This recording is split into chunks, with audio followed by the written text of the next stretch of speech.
I have a topic, and it's different. It has a lot to do with how the mind works, how the brain functions, and how memory operates.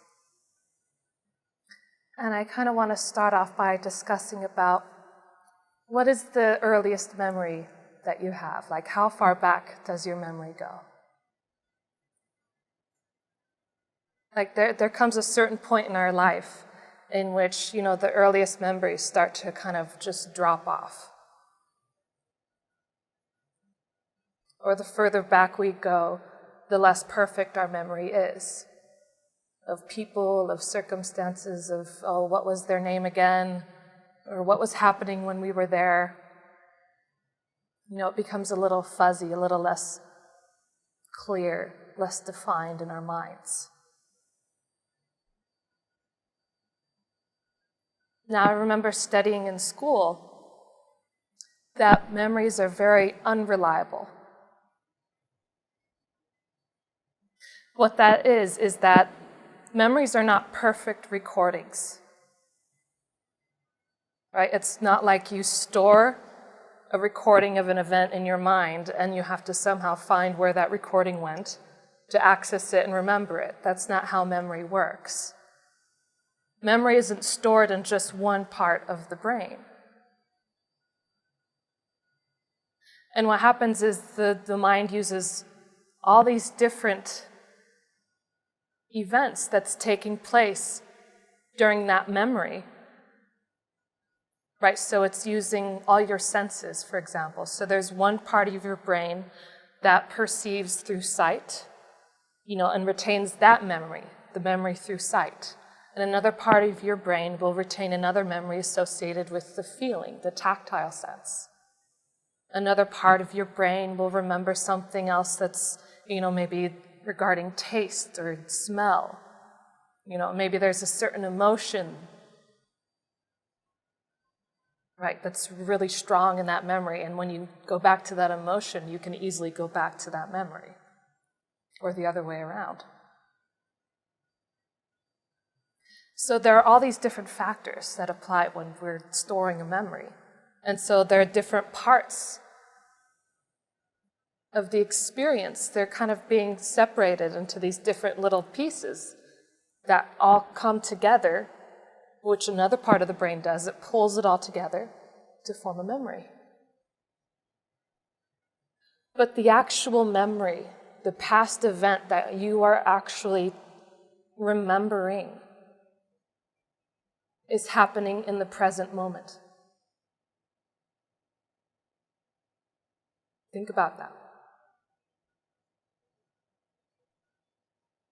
Your past memories are happening in the moment. Your brain is not replaying something. It is reconstructing something. It is creating something. So it's taking all these different pieces from that memory, putting it all together, and kind of putting on a performance in your mind of what potentially happened when that memory took place. So you can see how memories might not be perfect. Or if, you're not paying attention, you're not solely focused in the moment. You're a little distracted. Maybe, you're thinking about something else. So your eyes might be open and they might be watching something, but you're not actually looking at that thing. Or you might not be really listening. So the memory's a little fuzzy because your brain uses all these different parts to reconstruct this memory. So, different pieces, you're not solely present in that moment. If your brain is replaying that same event in the moment, but you weren't in the moment before, right? Your awareness was low. Your awareness of that memory, of the full comprehension of what happened, it can be off. You could be missing something. It could be unclear to you. And similarly, what happens when we have a memory of something that's happened in the past, if you actually look at a scan of the brain when you're remembering something from the past, that same part of the brain lights up when you're using that memory to think about something in the future. So your past and your future that you're constructing in your mind are strictly that, a construct in your mind.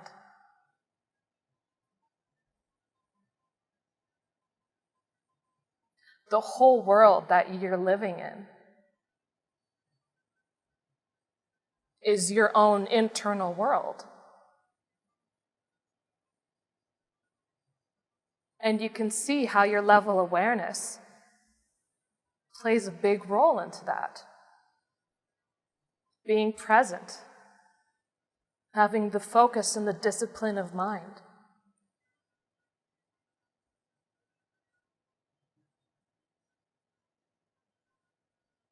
Just paying attention to where your mind goes and what you think about just in your day-to-day life.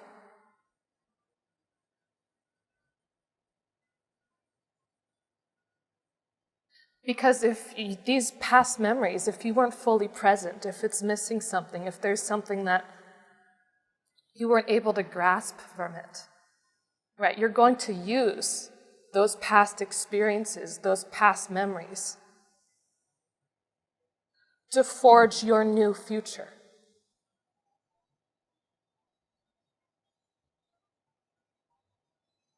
I know the point is not to live in the past or to live in the future, but a lot of people do. And what happens is when they're not fully present, when they don't have the awareness of mind, and they've gone through these terrible experiences or, these old habits and patterns, even though it's not a habit or a pattern that they want to keep in their life, because they don't have that full focus, that discipline, that self-control, to be completely present. Or even just to be aware when you're not being present.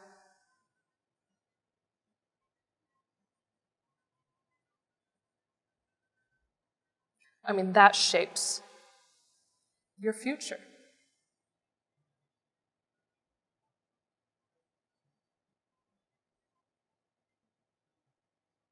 Because the world is your own internal world. You're constructing it as you go, so to speak.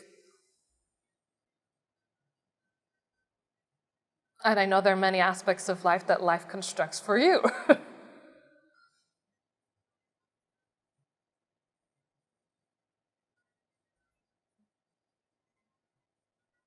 But I'm saying how you interact with the world plays a big role in your own happiness, in your own enlightenment.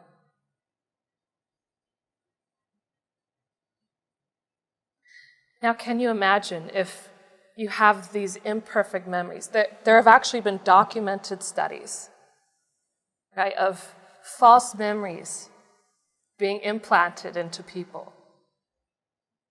Because that's how fragile, and that's at the same time how flexible the mind is, how memories are. Since it's not a recording, and since it takes all these different pieces, you can kind of implant a memory, some kind of association, and make it seem real to that person.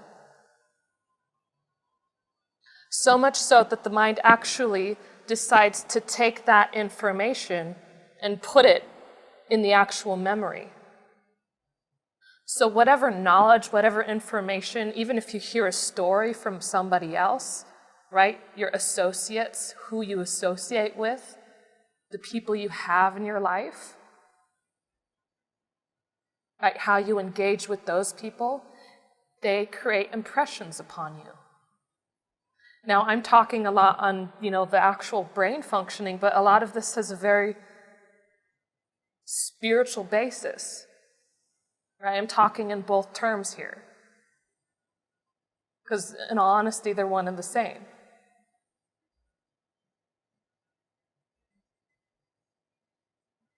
But you can see how your interactions with other people, even just reading something, just watching something, can actually implant a false memory or something else that you might not particularly want in your life. But because you decided to partake in that,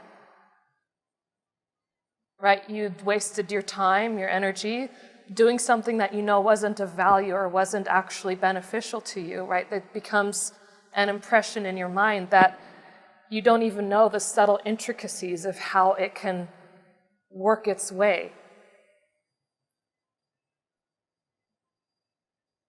into your experience of what happened. There are lots of stories about people who, at the times of tragedy, weren't actually there during the tragedy or the natural disaster, but they have a memory of it, as if they were there, especially as children.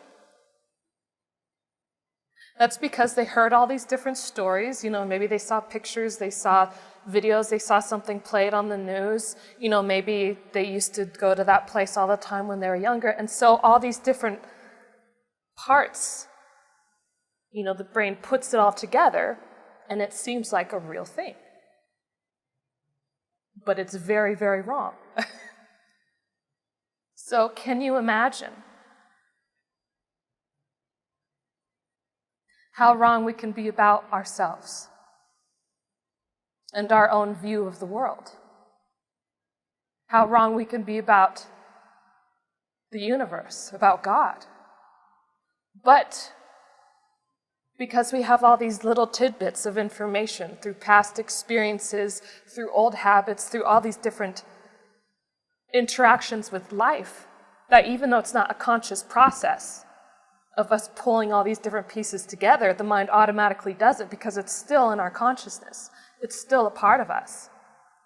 And so you can see how that dramatically influences who we think we are and who we think other people are, how we think the world is, but we can be utterly persuaded that we are correct. We can be so sure that we're the ones that are right.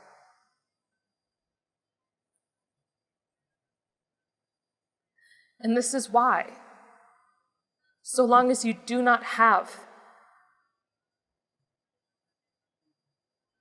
that heightened level of awareness from a higher level of consciousness, even though you might not know it or know exactly what you might not be perceiving correctly,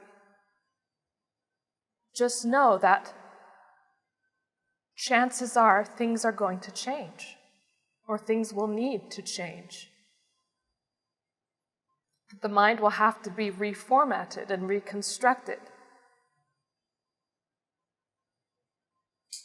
And this is why old ideas about the world, even though they worked for us before and we were so certain that they were good for us, might have to fall away, or they might change. They might become something different. Or, if it was really truth, reality, not just our subjective realities that we all live in, but I mean the one true reality, that's permanent.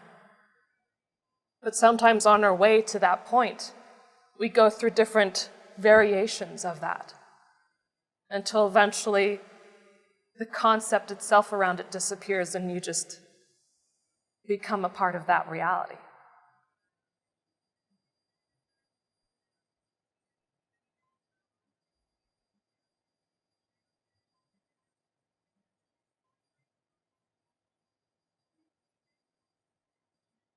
But just the knowledge, just to know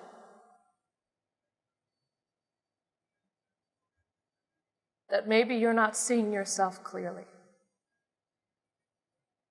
that maybe you're judging another person based upon something that isn't who they are. This is why you don't judge people, first of all. You might not know the operations going on behind the scenes in the mind, but ultimately there's something that might trigger a judgment about somebody that has absolutely nothing to do with that person. And it's simply your own mind reflecting upon something else. You're projecting. This is why you don't judge.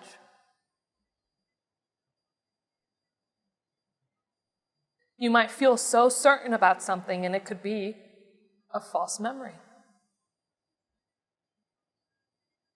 a false experience.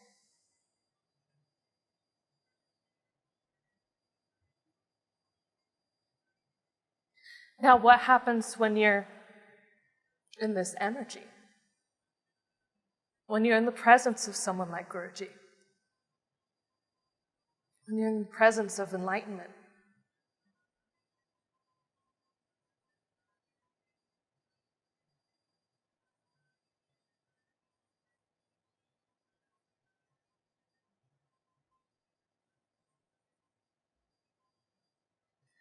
There was something I saw long ago about what makes certain jokes funny. It was just, the theoretical type of discussion, but it was something that I saw long ago that piqued my interest, and I watched it, and it was talking about how, that the mind has all these different neural connections, neural pathways, and a lot of it is based upon, your past experiences, everything you've learned in your life, the associations, right? It's a very intricate system in your mind. And so, right, if you're talking to somebody about something, they bring up a certain subject, right? If it's something that you're familiar with, your mind will actually go back to the old memories, or to anything that it can possibly grasp. It's like a filing cabinet in your mind, so you actually go, turn around, and start grabbing all the different memories or associations or tastes or smells or everything that the mind can pull that it has associated with that certain thing that somebody mentioned. Say, my son's a doctor. Oh, okay, doctor. Oh, what's my experience with doctors? And then it'll go behind. It won't even be in the present moment because you'll be looking the other direction in your mind, looking at all the filing cabinets, going like, okay, doctor, doctor. So you're not paying attention to the person anymore. You're just reflecting upon your own ideas about that. You're not even interacting with the person anymore. You're interacting with your own perception, so to speak. You're interacting with your own world. It's your own world.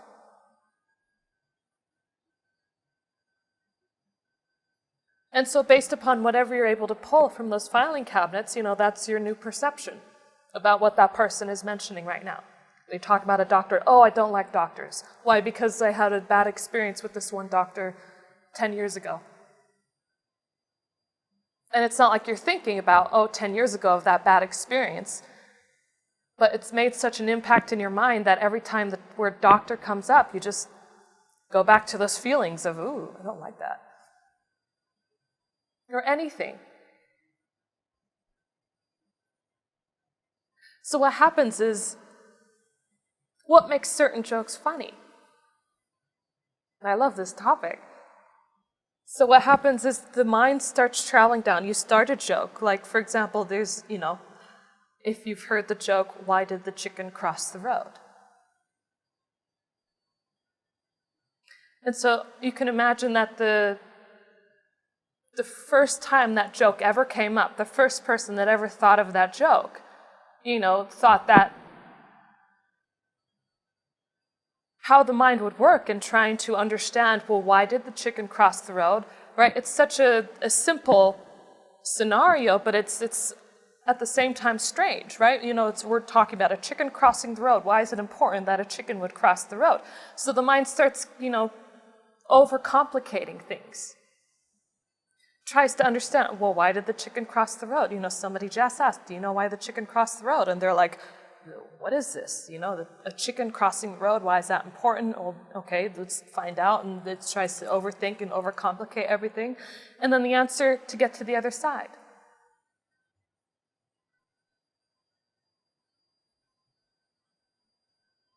Of course. But it's not the direction the mind was going. And so the whole idea that it's both expected and unexpected. Because that person knew that that very question, that very questioning of why did the chicken cross the road would overcomplicate the mind, and to give a simple answer would be funny. But what makes it funny? Like, how does the mind actually think it's funny?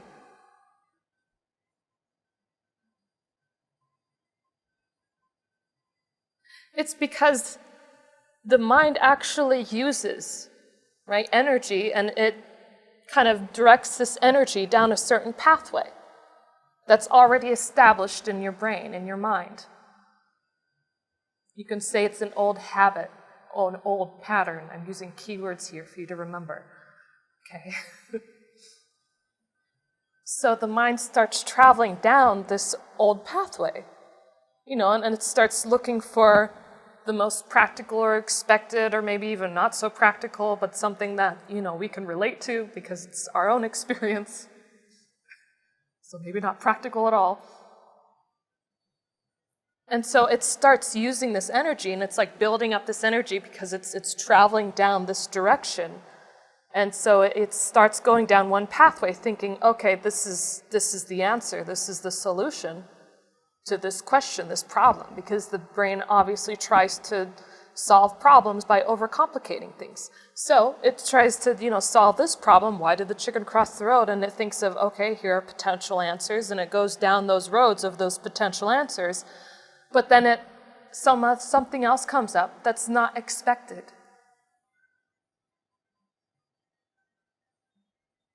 So the energy can't go down that direction anymore. It can't go down that pathway. But it has to go somewhere. You built up all this focus and this power that's being traveled that way. The energy has to go somewhere. So it literally just is like an explosion. It's a release of energy.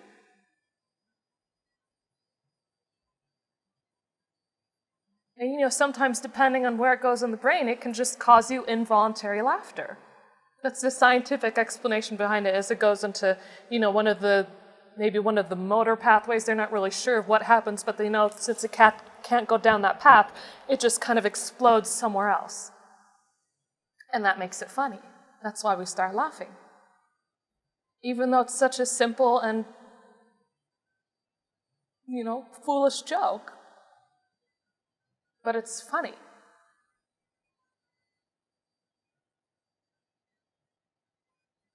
Now, if you apply the same concept to our whole construct of who we are, of how the world works, of our place in the world, of other places in our own world, other people in our world, places, things, repetitious interactions, anything, when something changes.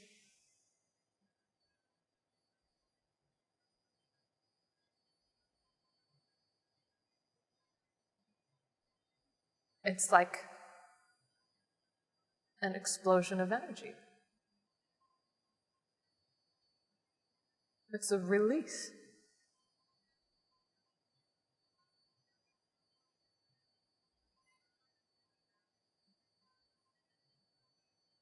So in order to change an old habit, an old pattern, you need energy. But you can also see how much energy you waste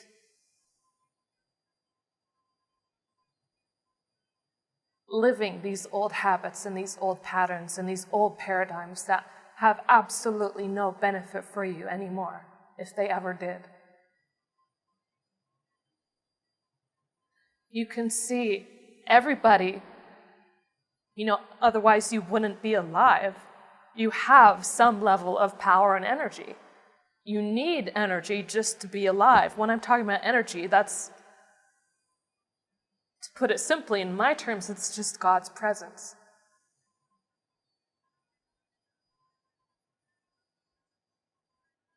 But you need a certain level of energy just to be alive, for your heart to beat. So not you beating your own heart. God's doing that. God is the doer. So you can see how when you're not really connected to that presence that's inherent, innate in all people, you don't have a lot of energy to use. You don't have access to a lot of power. You don't have power to make changes in your life, to have a heightened level of awareness, to make good decisions.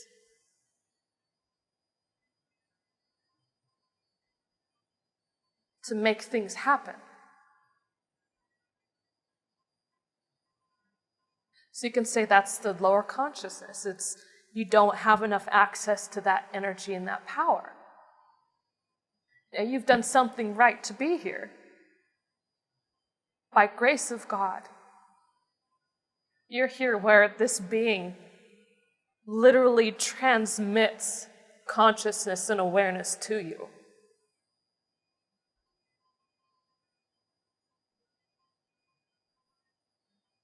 And if you can use that power, that energy that you've been empowered with,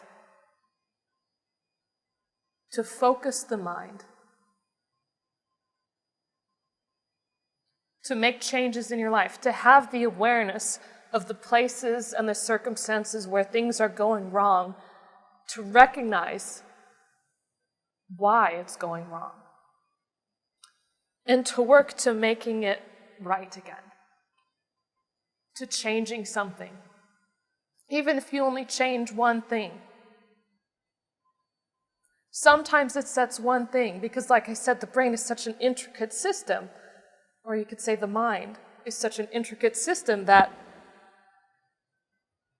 that one thing has the potential to change a lot of other little things,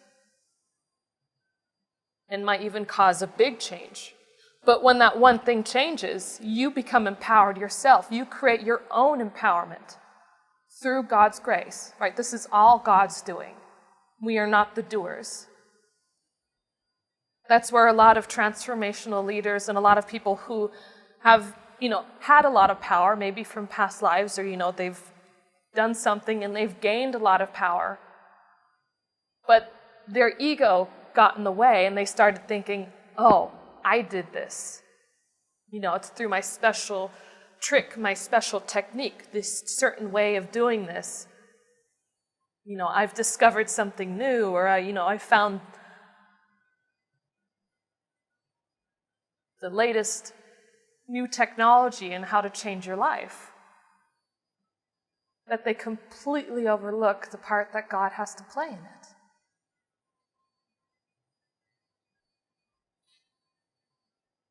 That God is the doer. That every gift, every new change, everything that you have in your life has happened because God willed it to be so.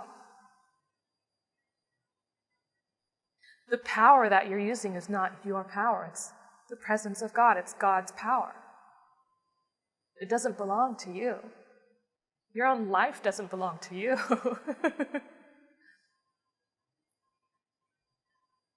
And that can either really terrify somebody or really just make them, oh, thank God.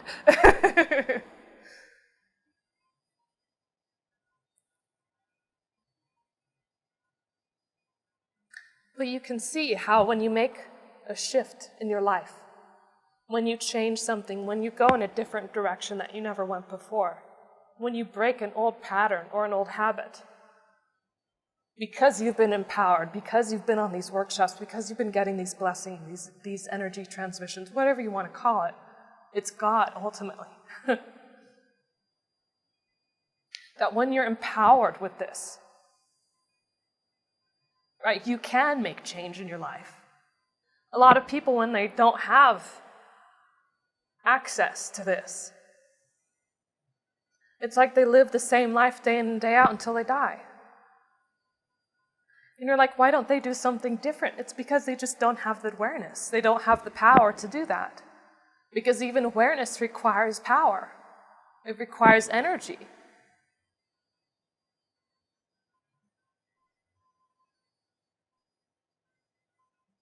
And let's face it, a lot of us waste power and energy. It goes to waste because of all these different intricacies. There are all these different neural pathways and connections that the energy goes down, and it's a waste. It's a waste of your emotions. It's a waste of your memories. It's a waste of your interactions.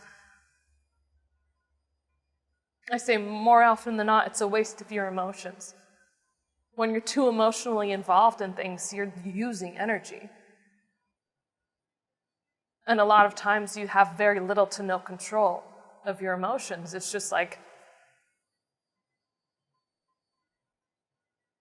it's like you're pouring water into a glass that has no bottom. It just goes everywhere. So you're trying to, direct this energy because you don't have the control, the self-control, the discipline to control your emotions, to control yourself. It just spills over and it's a waste. And you can't make a change. You can't do something different. You can't reformat your life.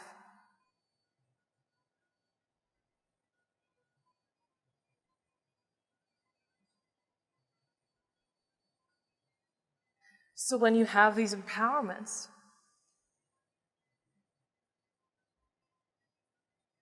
this grace, you can use it to make a change. But it does require discipline, and it does require focus and self-control. It requires balance. Balance in your life. In all aspects of your life, you need balance.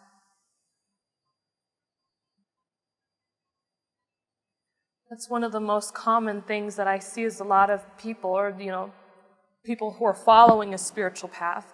I don't want to say they're necessarily spiritual. They might call themselves spiritual, but when they're on a spiritual path, a lot of times you'll see them, they have a very imbalanced life. And more often than not, a lot of them have great financial troubles. Or they're over-emotive. Right? They don't have the willpower, the self-control to take action and do something in their life, the motivation to get something done, but they think that they want to live in this ethereal, woo-woo world and just, love all the time. And that's not the case. And you know how much I love love.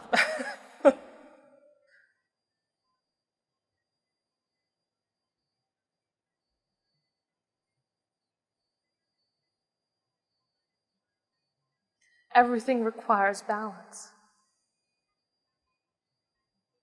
That doesn't mean you love less.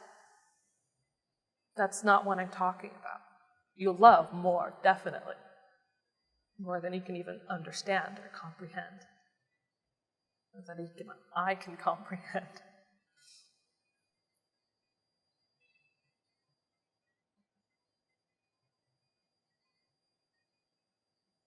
But you're living in this world.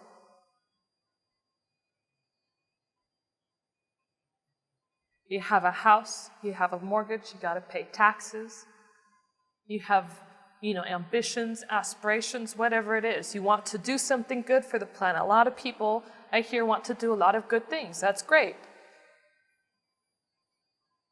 But if your own life is imbalanced, if you have all these different problems running rampant in your own life, right, you have to live by example. If you can't take control of your own life, how are you going to help anybody else? How are you going to do anything for anybody? And again, it's not you.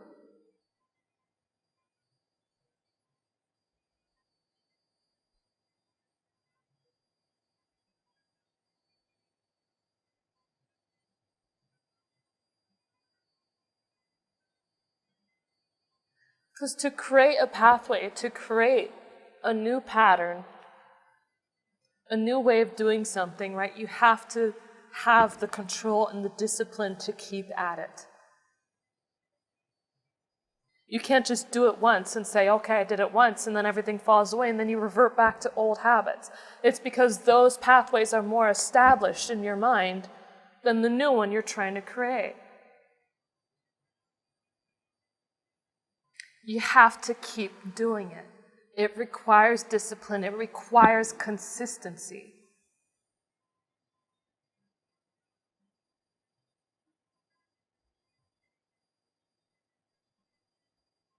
The Guji, he's doing 99.99% of the work. Right? He's connecting you to God, to that divine presence, so you can have the power, the will to make change, to make a decision to do something different. Right? He's heightening your awareness. That's 99%.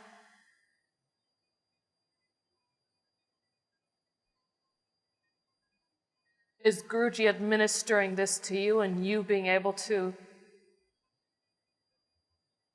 be receptive to it?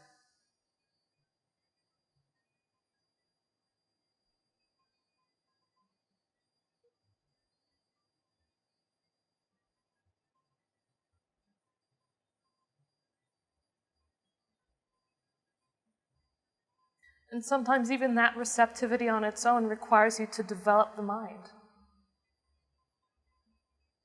Because to gain more power, you have to have wisdom. You have to have the right application of it. Wisdom is purity.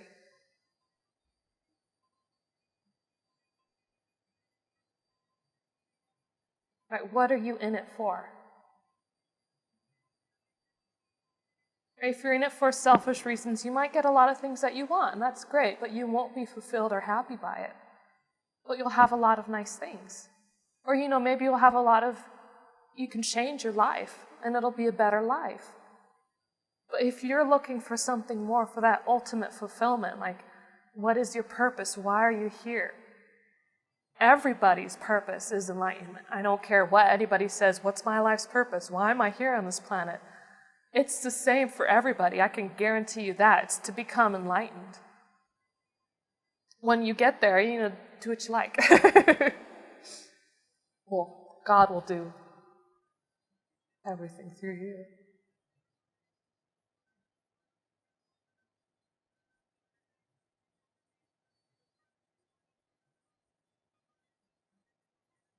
But why are you here? What's your purpose? Or why do you think you're here?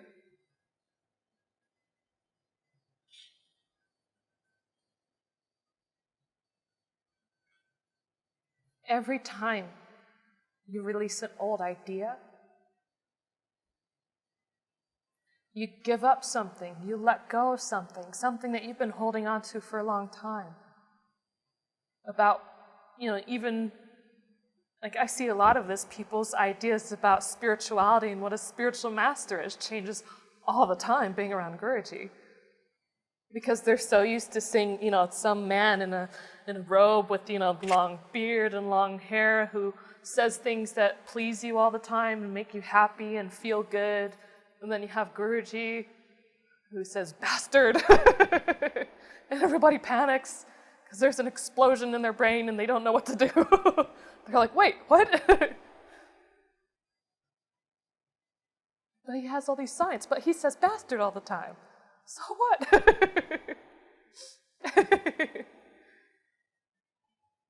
That's why I love Guruji, because he literally says things so confrontational to what a lot of people actually believe is spiritual or is God or is, what love is. Because let's face it, a lot of people don't actually feel love,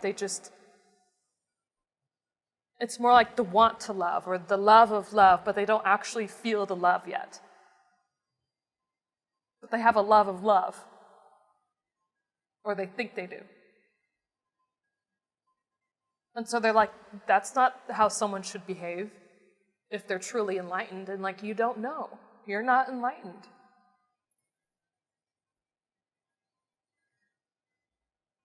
And sometimes it's such a shock to the system. It's like, why did the chicken cross the road? The mind starts getting overcomplicated, thinking, wait, but I thought it was this, and I thought it was this, and it was really just, it wanted to get to the other side. And that's the same, it's like the same thing that happens. Like the mind is starting to go down this path thinking like, oh, I'm going to sit with him and just listen to him talk all the time. And he's going to say how evolved I am in consciousness and how spiritual I am. It's going to be great. And then they come there and they're like, you bastard idiot. And they're like, oh no, this isn't right. But you start questioning everything. You question your whole reality, the interaction of who you are, and suddenly you're placed in like Alice in Wonderland. You're in this whole wonderland and you don't know what's happening. You're just questioning everything. Even the teacher, you're questioning the teacher.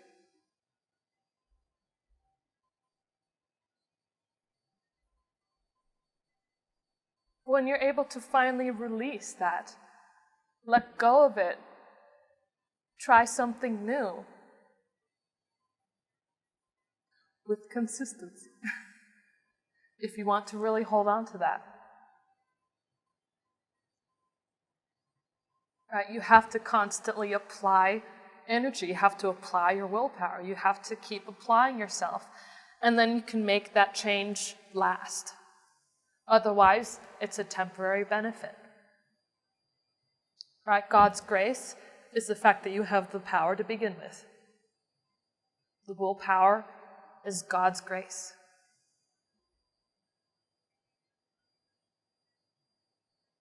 Now, if you can use that with sincerity, with honesty,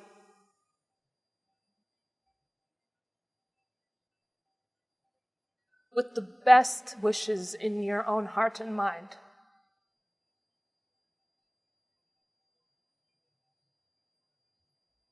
you'll be amazed at the magic that'll happen, the transformation that'll ensue.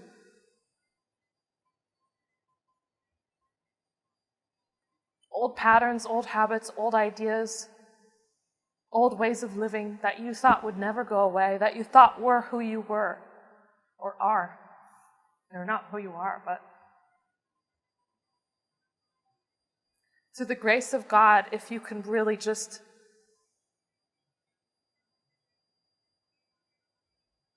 make a decision. And then the power will support you, that power that you've been given. It'll uplift you, it will carry you forward. You have to have the discipline and the control over yourself.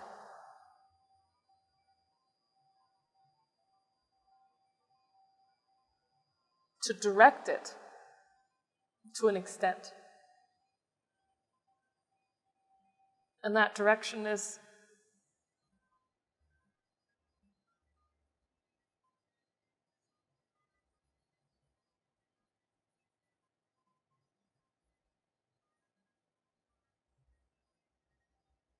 even if you don't feel that love or you don't feel like you have that purity, just to even make the decision that you want that. And you will do what it takes to become that. And you actively engage yourself. You put your whole mind, your whole focus, your whole attention. You act with your full God-given awareness.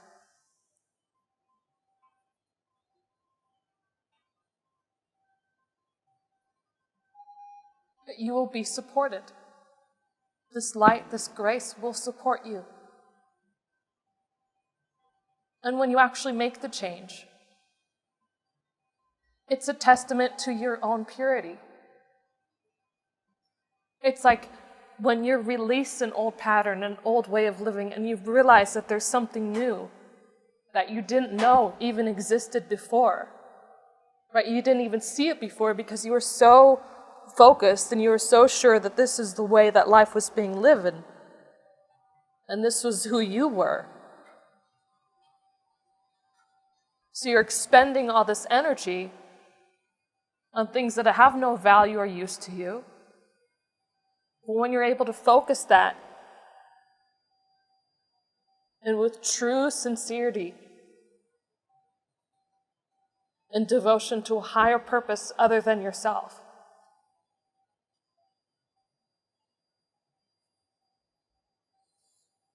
Or even just to be a better version of yourself.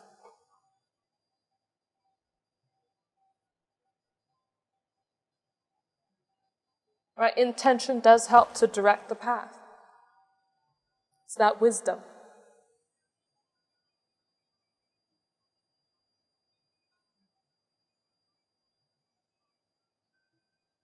That you will gain when something's released. It's like the explosion in your mind.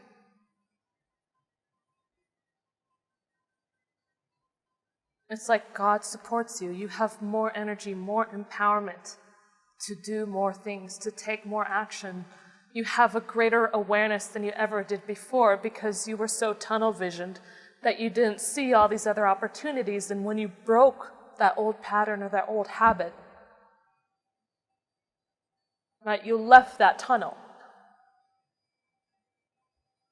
And you can see that there are different ways to do things. That there's a new way to feel about something. There's a new way to perceive something or to even not perceive anything at all. It's just a new life. And honestly, it's that first experience of that. When you've touched that grace, right? You've had that true experience for the first time, right? That's not a memory.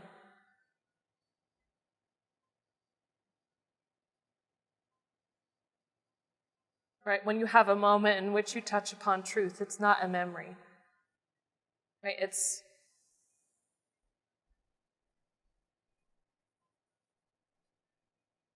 like you're touching upon the one reality that pervades all realities. That one truth, and that is something that is consistent and is eternal. It is not temporal and it doesn't go away. It becomes a part of you. It becomes who you are because you're touching upon God itself, herself.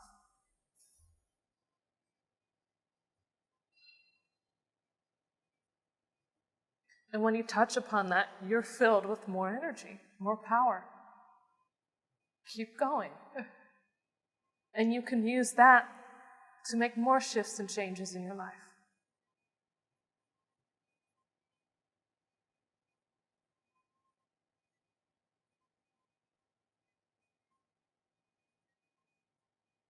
Again, a lot of it is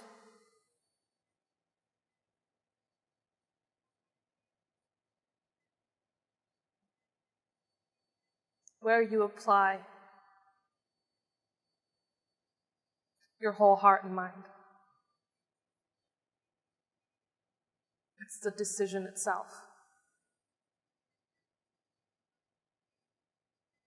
A lot of people just think that they don't have to do a single thing. And while it's true, God is the doer. God does everything. God makes the shifts. It's not you that does anything. But there is a level of action that you still have to take because you are a part of God. You can make shifts in your reality and you can make things go faster.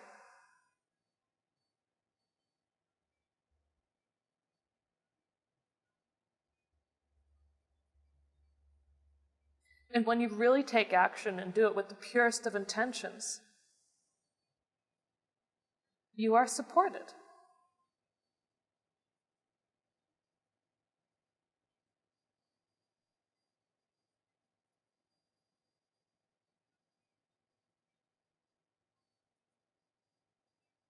I gave this example. I started talking about it on our last fire ceremony when everybody came here to Las Vegas. But I was in Italy, the last few months ago. And I'm sure a lot of you are familiar with the Sistine Chapel. It's where Michelangelo painted this incredible mural of, all the different, major events from the Bible, from the creation of mankind to Judgment Day, woo, etc. Just everything. It's incredible. But there's one part that a lot of people are more familiar with than all the others, and that's the image of God, who, funnily enough, is this man with long gray hair and a long beard, because he's very old. I mean, he created the universe. He has to be old, doesn't he? And these long flowing robes, and he's like reaching out. Like you can see, he emotes power. Right? He is power. You could just see from the way he's painted and from, even the ripples of his muscle and the movement. And like Michelangelo was incredible with anatomy. So like he could really demonstrate things simply through, how the body is presented. He was very skilled at that. It was a gift. He was very gifted. And so you see God, he's like pointing, he's like trying to touch, and you see on the other side, what is he trying to reach for? He's trying to reach for Adam, mankind, so to speak. He's trying to make contact. He has his fingers outstretched, and he's really going for it. Like his whole body is like, it's almost like every part of him is pointing with that finger, reaching.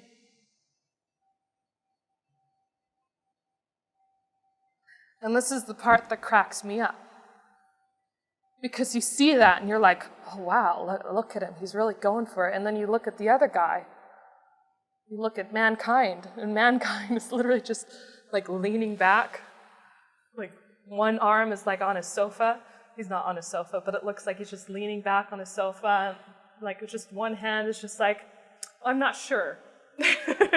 He's pointing. Sorry, don't point. But like his hand is like bent, and he's leaned back. Like he's like, this sounds good, but you come a little closer. I'm not going to make the effort, right? You come closer, and God is already reaching with every part of him.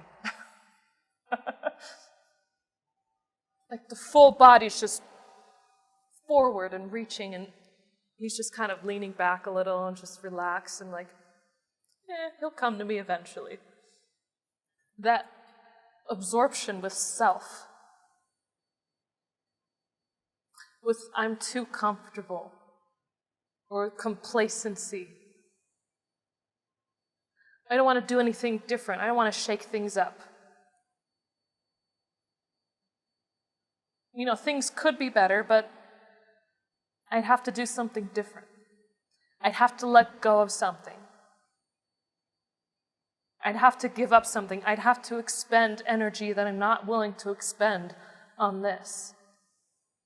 Because it's just not of value. It's not of importance to that person in that moment. And that's fine for them. You can say it's not their destiny. Whatever you want to phrase it.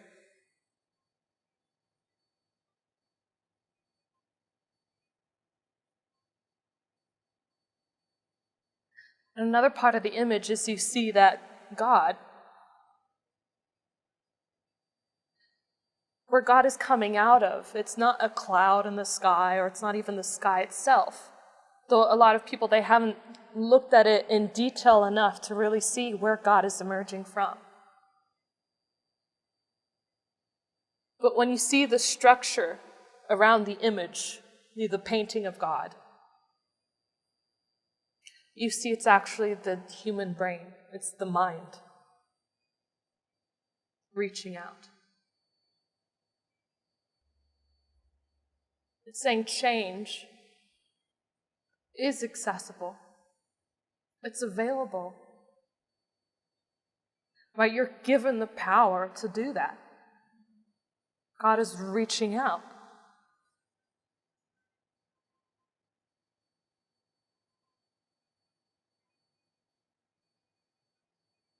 You're on these calls, right? You're with Guji, who literally just uplifts your awareness. Just to be on this call, you're being uplifted. You're being transported to another world, a new reality, where new ideas and concept, new everything is being presented to you.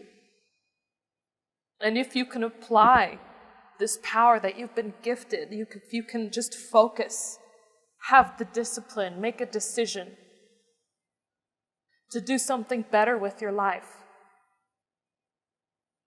And it doesn't matter at what point in your life you're at. Even if you feel like I've lived the majority of my life and, I don't have much left, right? It's kind of late for me to start. No, it's not. That's another illusion of the mind. A construct that we've created, this pathway that says that things end, that death is the end.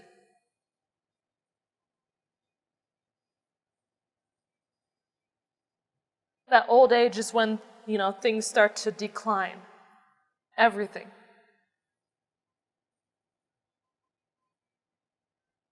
You can see how when you don't have the awareness, when you're not fully present,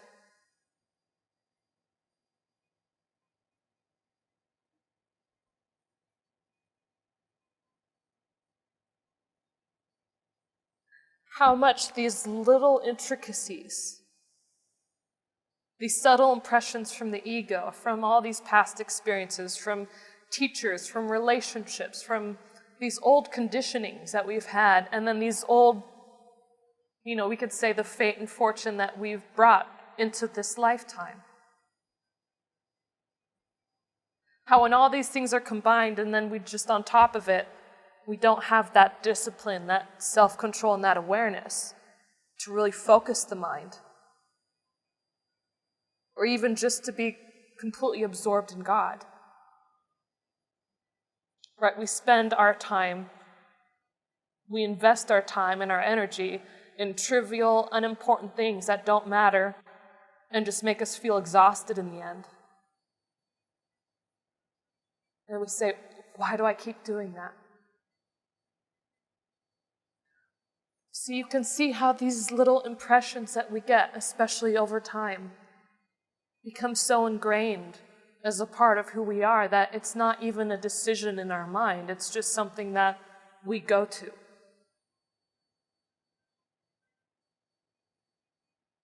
Because science says that the mind actually happens faster than our own conscious awareness of how our mind is thinking, right? Our mind is always one step ahead because it's trying to get ahead of a problem. It's always trying to solve something, like life is this great mystery that it has to solve. So it's always leaping ahead, it's not fully present, and it's always on top of that because you don't have that awareness, that conscious focus. Right? The mind is utilizing all this garbage of past information to try and decide, I can feel problems coming up, what are all our experiences with this problem, all of the relative, circumstances, scenarios, every single thing that I have in these filing cabinets, even has to do with water. What do I have, back here related to water, related to this person, related to, relationships, related everything. It's like an instant, a flash, and it's not even something that we're fully present and aware of when it happens because it just grabs it and it's one step ahead all the time.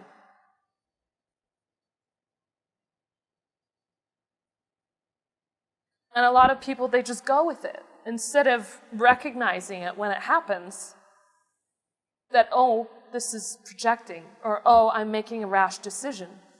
I'm not taking the time to, calmly decide or, truly feel intuitively, like, is this the right path? Am I doing the right thing? They just go with some rash decision, with something based upon their emotions.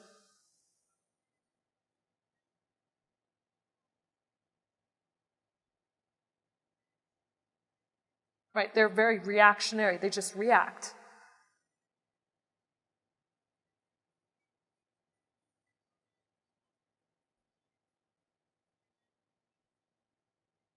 because they don't know enough about themselves.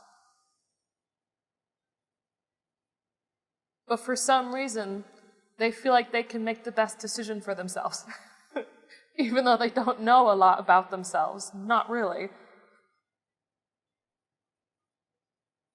When it comes to meeting someone like Guji, they don't want to just admit that I could be wrong about something, because they feel like, it's my life, I know what's best. Sometimes it's required that we feel uncomfortable, especially when you're facing your ego, your own selfishness, your own self-absorption. And that starts to fall away, because it will when you're truly on this path. And you're going for it, it will fall away through grace of God. But you will feel uncomfortable. And a lot of people, when they feel uncomfortable, they run.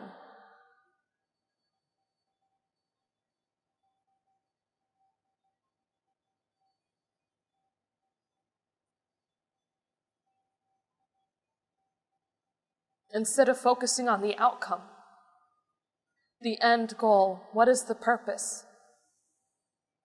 Instead of looking at the live example in front of them and seeing, no, this is God. I know it. Like, I can't pinpoint it in my mind. I can't, factually or intellectually understand it, but I know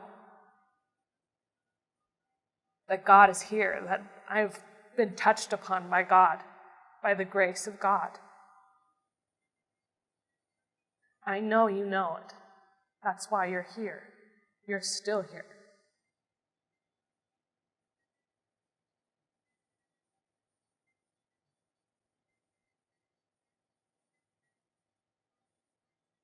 But so long as you're living in that subjective world, where your own internal world, it's a separate reality. So it's really a requirement that you have a teacher, you have somebody that you can actually just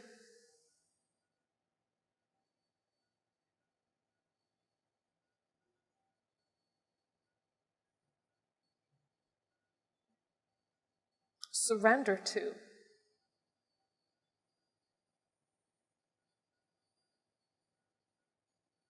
Not to a person per se, but to God. But sometimes it requires you to have that person there. And for you to really just start to fall in love with that being, that person, to really just fully give yourself to that person. Then you start to really see that it's not a person, it's God. But sometimes people go through those steps first. They don't see God immediately, but they know that there's something there, and they can see the example that that person is living, right? They can see, the life that they lead, how they're assisting the world, the miracles that are transpiring all around, just by watching the live example. That's why I say it's not enough to talk about it. You have to change yourself.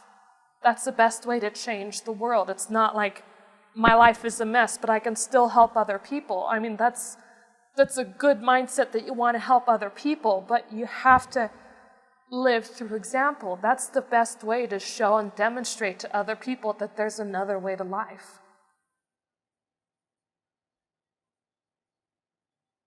If you want to earn a lot of money, you don't go to somebody who's poor. It's just a fact. You don't go to somebody who's lost all their money to find out how to gain money. You find someone successful, some incredible businessman or woman, somebody who's done something with their life and has a lot to say for it. If you're looking for enlightenment, you go to somebody who's enlightened. It's the same concept.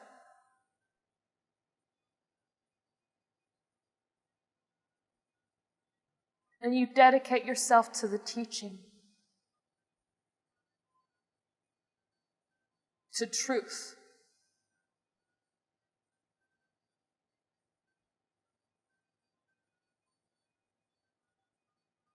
And it's not a matter of, trying to persuade yourself that you're perfect, because let's face it, none of us are perfect. When we really look at it, we have a lot of problems. We have a lot of imperfections.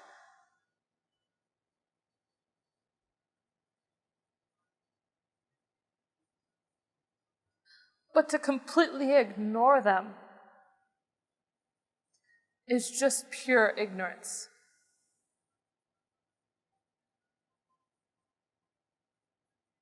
Because if you want to address them, if you want to change them, you can't ignore them. But you can't be afraid to look at them either. You can't be afraid to look at yourself and see, I have some problems, I have weaknesses, and it's okay.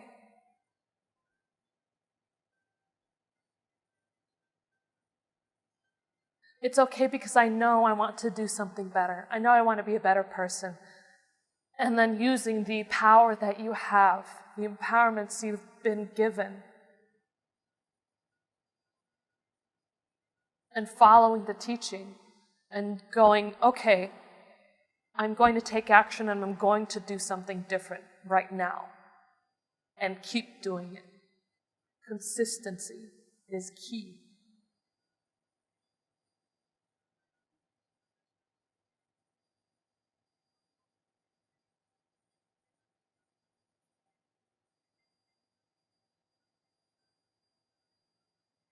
Right? Then you literally are pulled into a whole other reality.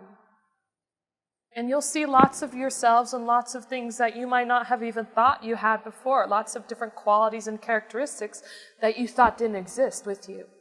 That you thought, oh, I thought I was so much holier than I really am. And you start looking at yourself, you're like, wow, I have a lot of problems.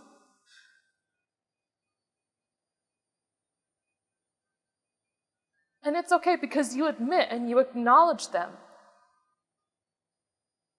Because you know nobody's perfect. You're in a safe zone. Nobody's expecting you to be perfect. What truly matters is your sincerity.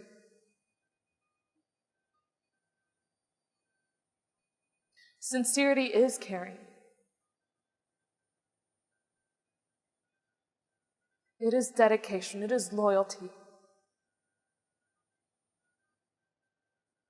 It is love.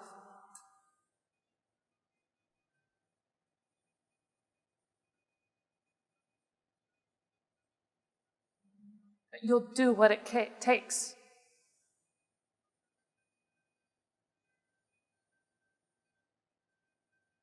Because you know that there's something more to this world. There's something more perfect.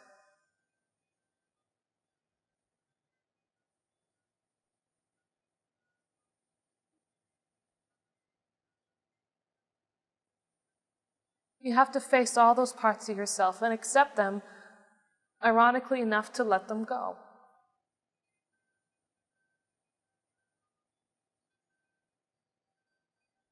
If you're always looking at the other way, it's not that you're ignoring them and they go away. It's that they actually, because you don't have your attention or your awareness, you're not developing it.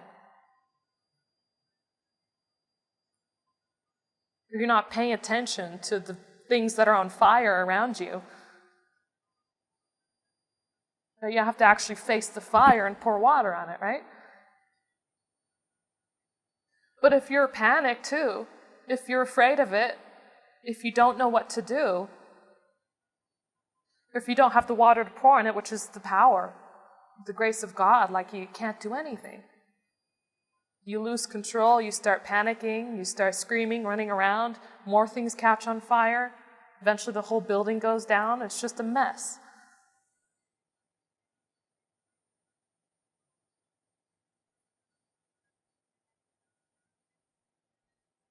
So you have to face it calmly, acknowledge it that yes, that exists with me.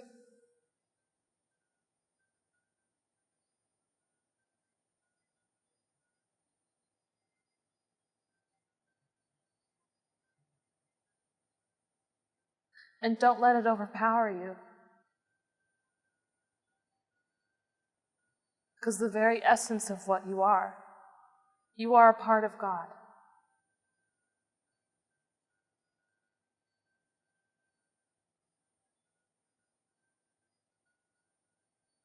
God will support the pure of heart.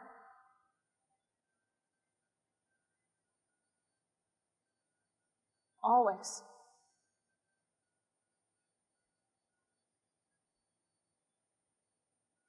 One of my favorite sayings is, those who seek God will surely find her. Truly. You have to have faith in the process of life. Know that whatever awareness you have, whatever is within your realm of ability to do, if you can muster up whatever power you have and attempt to change, make a decision that this is something that you will change in your life, and you do it.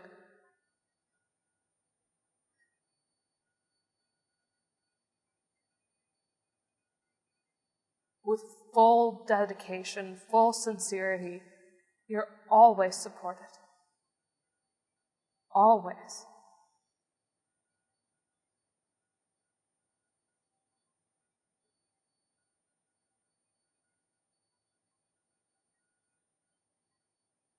Because like I said, the whole purpose of life is enlightenment. It's to find God.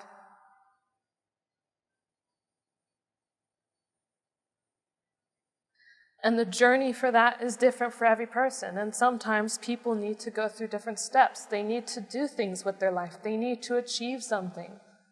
Even if it's just, something within this realm, within the material world. If they do something, they achieve something, they make something with their life. They have something that they do every day that makes them feel purposeful. It energizes you. Right? You feel good. You gain power from that.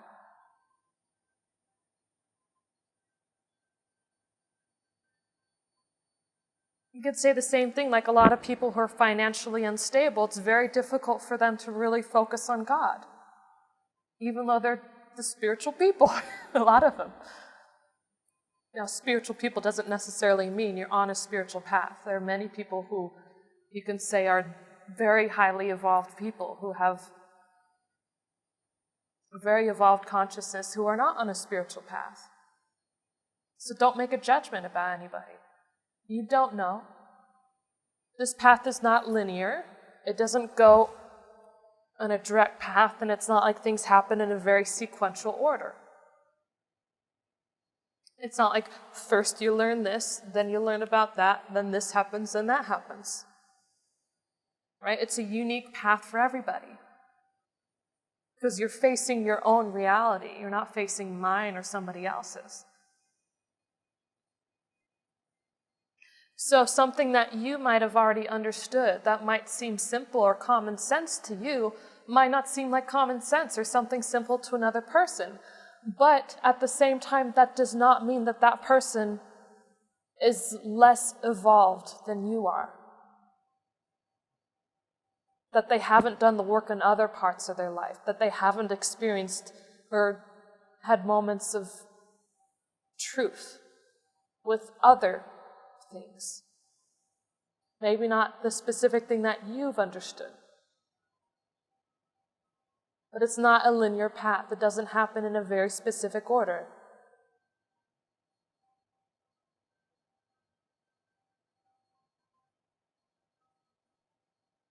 And that's also why it's so important to have faith in the process of life.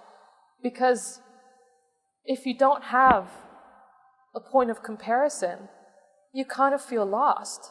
If you don't have a reference point to say, well, this person I know is this evolved, and they've learned this, this, and this. I haven't learned that, that, and that, so I'm not as evolved as they are.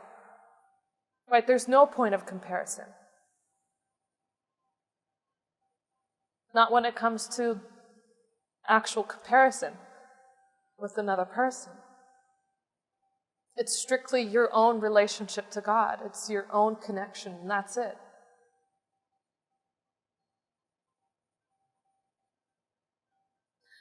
And I can say that a majority of the time, the people who are doing really well, who are truly in it, for true, pure, and sincere reasons, they know it. Those who aren't doing enough, or those who feel like they could be doing more, they know it. A lot of times they really do know it. That's important to look at too. Don't ignore it. Don't be like, I've been lazy, I haven't been, taking action, I haven't been doing anything, I haven't been motivated, or just to look at it, like I said, just to acknowledge it, just to have the awareness itself that that is something that exists within you.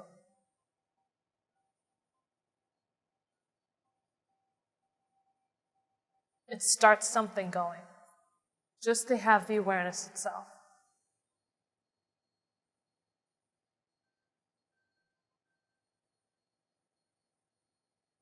But it's so important to have somebody who can administer these blessings, who can give you this light, give you this energy, because it evolves your awareness. It's like consciousness and awareness itself is being transmitted to you. Right? When you're on these calls, when you're listening, when you're fully focused, fully disciplined, a lot of people say, things just click. I just suddenly understand something I didn't understand before. And sometimes when they're off these calls, those things fade away or they forget about them.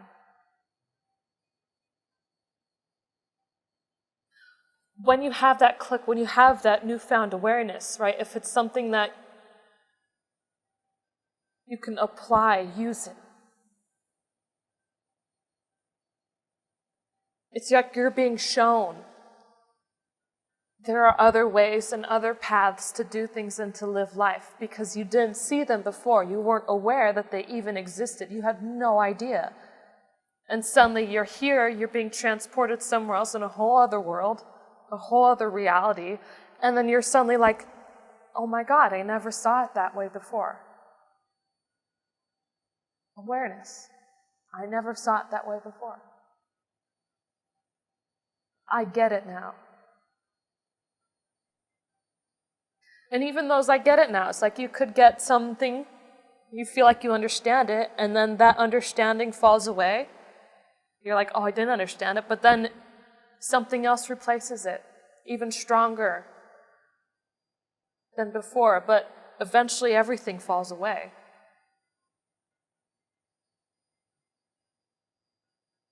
But your actual interaction with truth is what becomes stronger.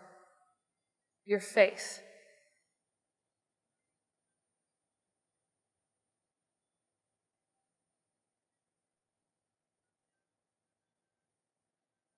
Because when your mind is illuminated, when you're in that, a higher oscillation, a higher vibration, whatever you want to call it, a higher state of awareness, a higher consciousness,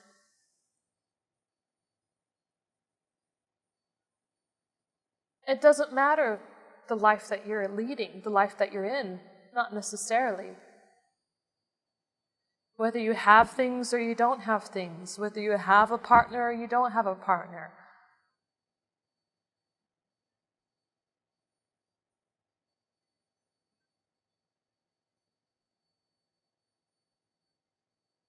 Whether you have what you want or you don't.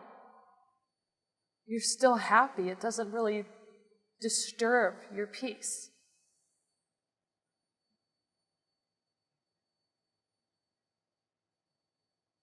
And like I said, if you're in a very low consciousness, very low oscillation, and your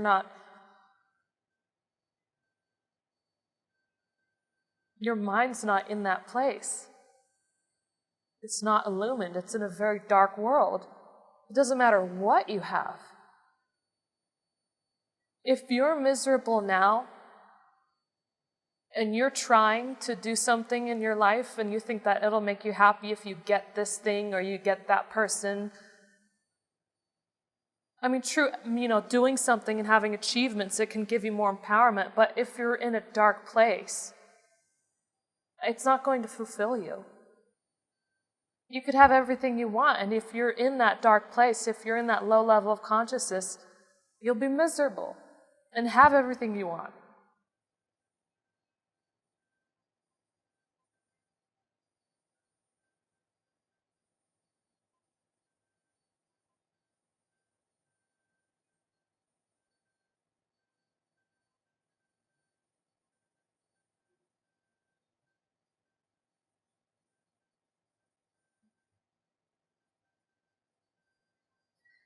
I'm telling you right now that change is possible. And the potential for enlightenment is possible for everybody.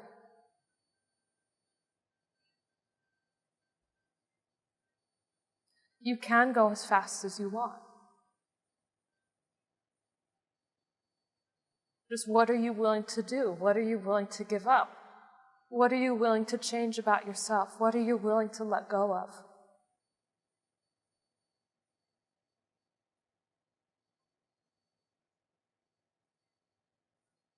Are you willing to care more for others than you do for yourself?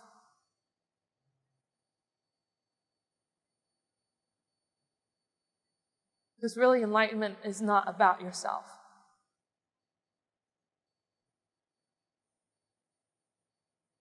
Which is kind of funny because a lot of people, really want enlightenment because they think they'll be happy. And they will be happy, but it's not about yourself, so it's not about you being happy, really. Because there's no you left. You've given it all up.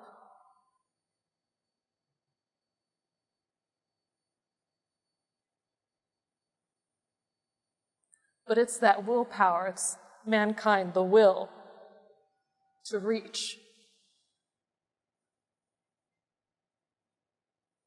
To not waste it on trivial things.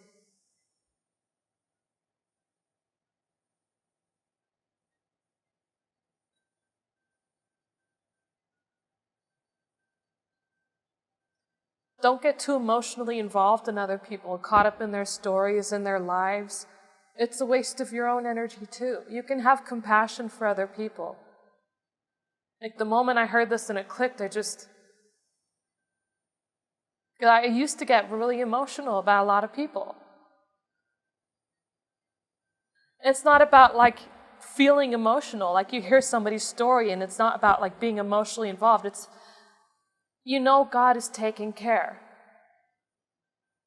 But you can have compassion for the struggle they're going through to get there. You can have compassion, that's fine, but to get emotionally involved in that level, it's wasting your own energy, your own power.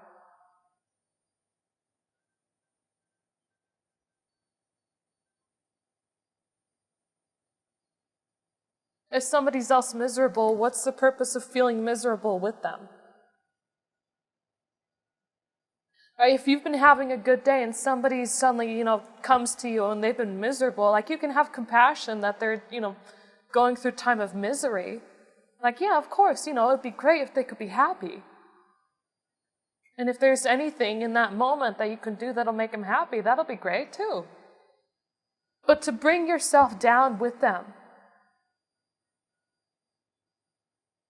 to get emotionally involved in that way in which you actually start to feel depressed yourself, or frustrated or angry, it's just ridiculous. You're wasting so much of your life.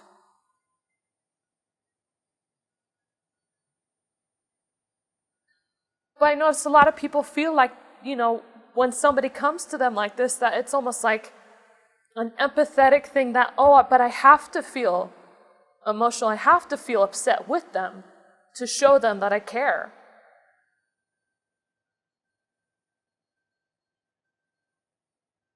But you can't help them if you're miserable with them.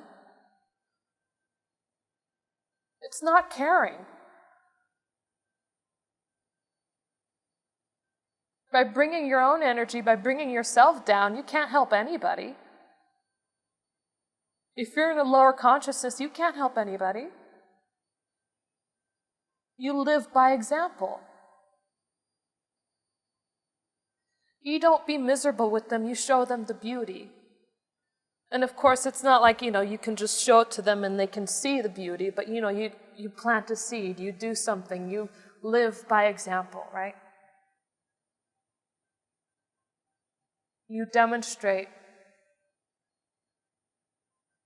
true caring,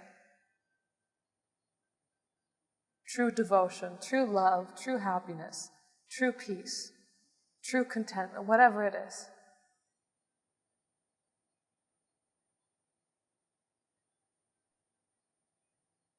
People don't learn by being told something. They learn by interaction, by having the actual experience, by actually doing that thing. So when you're interacting with somebody who's happy, it's almost like, well, it's not like a learned behavior.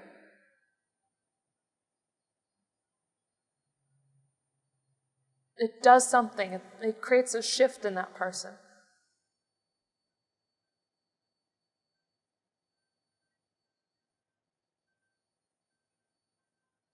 Because like Guji says, energy flows from a higher vibration to a lower vibration. When you're in a higher vibration and those who are in the lower vibration are around you, people say all the time, like, when I'm around, I feel like people are magnetized to me. Like a lot of people just start coming to me, or they start talking to me, or, they're so much more friendly with me, or, they're happier. It wasn't that way before, but after being in this energy and getting these blessings, they started noticing that. It's the concept, higher vibration goes to lower vibration. Those around you, they feel the shift, the change. They feel that there's something and they want. You have to be careful with too sometimes, but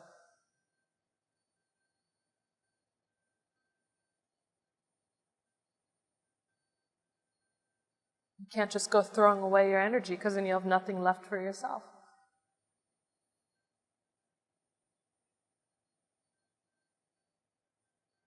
You have to live by example.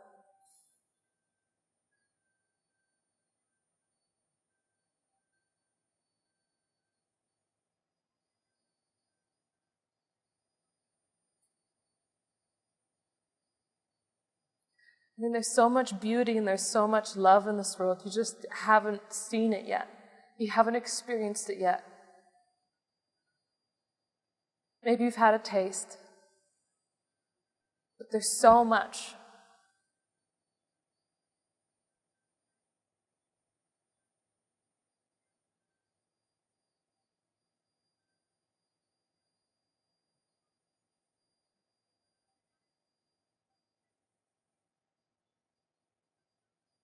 To just know that there's more out there,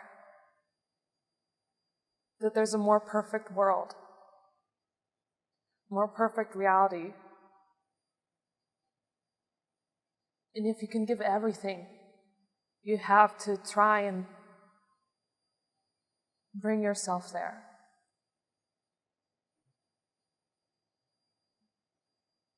And have faith in the process of life. Those who seek God will truly find her.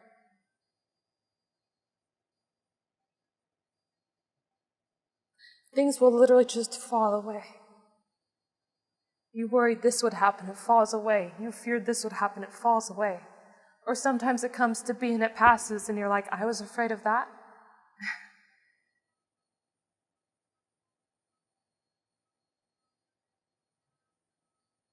Truly have faith.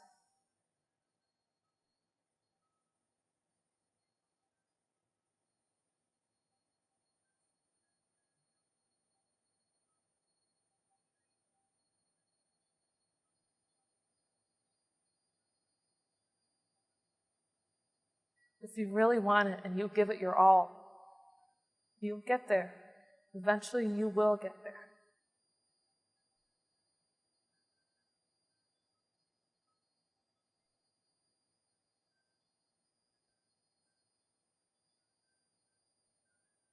Power, wisdom, balance, laughter, lightheartedness.